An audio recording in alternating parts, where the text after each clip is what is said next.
like LS as a coach believes in freezing. In the bloody VOD review, he's like, "No, we're going to stay on this moment for like 10 minutes." Oh yeah, absolutely. And then we're watching the concept of freezing in the VOD review. You can't. And LS will sometimes, if a Academy team drafted for themselves, it's a normal scrim game. Both teams draft their own champs, and then Academy won. LS would make them play the same draft until they won, like 3 or 4 games in a row, because he was convinced the draft was good.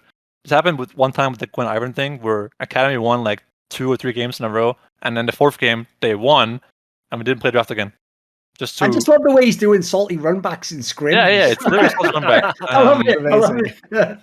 That's the most LS thing ever. Do it again. It works. Yeah. You did it wrong. It works. In some way, it was a good thing because it's proving to you that the draft wasn't the problem, right? Sure. Because yeah. I speak here as a player that number one cope players use is they blame draft. After every game, fucking draft. I went 0-10, fucking draft, man. Shit coach, man. Fuck, So, but it also, I think LS was good in a lot of different ways, not just for organizing the in-houses, but it's always hard because there's this balance between is scrimming EG or TL just better than scrimming Academy team because they're better players, better laning phase practice for everyone, better mechanical practice, team fighting, all that, or is making your Academy team better for the long-term investment better. And it's a very common theme that teams overreact for Herald. One of LS's biggest gripes is that he hated Herald. He just really hated Herald. It was one of the few things that really made his gears grind, or whatever you say, is that he just couldn't handle when teams that were outscaling would go to Herald and fight and lose the whole game over it. Yep. It was really interesting that he had some things he just cared so much about. Things like items, runes, builds, heralds, freezing on side lane in mid-game, not fighting objectives you don't have to fight if you outscale, and drafts. Those were some of the things that he cared a lot about, which was very interesting. But Ellis put a lot of effort into thinking about, cookies is one of his big things, and runes and item builds, and making people think more about their choices instead of just autopiloting to the most comfortable thing and the most normal thing, so to speak. So it was interesting to see him in action for a while, because I was there watching from the sidelines for the most part. I wasn't playing more than 1, sometimes 2 games of scrims a week. And most of the time I would just be watching DLCS scrims, right? And watching him do his thing. There was this common thing Ellis would say. He would ask the players after a scrim game, how much gold do you think this team needs to be ahead to win this game against this comp? And they'll be like, 5k gold, 10k gold, blah, blah. And that will often be his reason. So you think that they have to be ahead 5k gold at this time to win the game? And they're like, yes. So why the fuck are you fighting Herald? He would be like, and they're like, that makes sense, And Summit was always under the impression that he wanted to play Gnar and Necton and fight Herald, fuck yeah.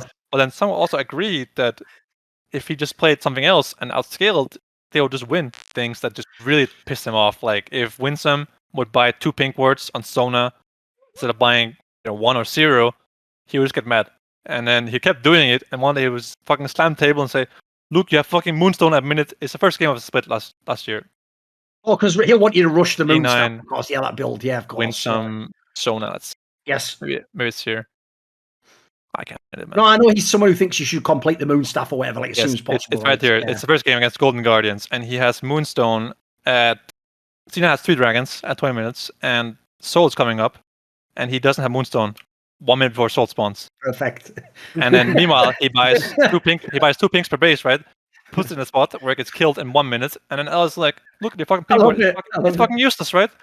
So that's the kind of things that other coaches will never look at. So that was interesting to work with, and I really like that he pointed out individual things a lot, like freezing a side lane. And I think that this whole Summit freezing side lanes in mid game was a really big obstacle for C9's main team. Like I would often watch reviews go on for like 15 minutes about 1 single point a game, and then sometimes else would whip out this drawing tool.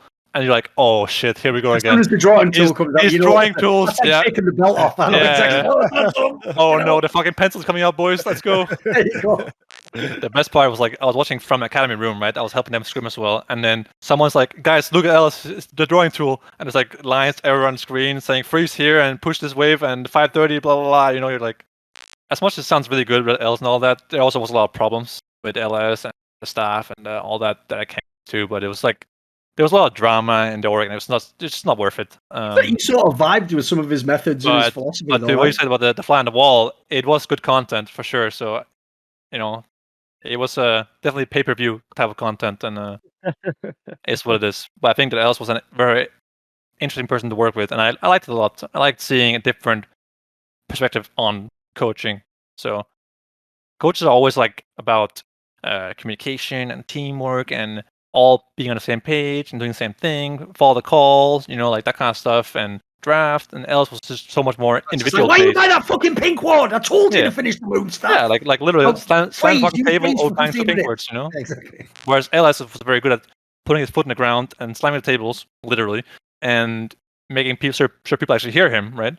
So I think both can be good different times, different teams. And, I think the biggest part about coaching is that different teams need different coaches. Some teams need a coach like Youngbuck that can just facilitate and ask questions and help the players reach conclusions. Whereas some teams need someone to actually coach them and teach them how to play the fucking game, right? So good teams generally don't need a coach to actually coach them, right? They need someone to give advice and help them facilitate and reach the right conclusions on their own.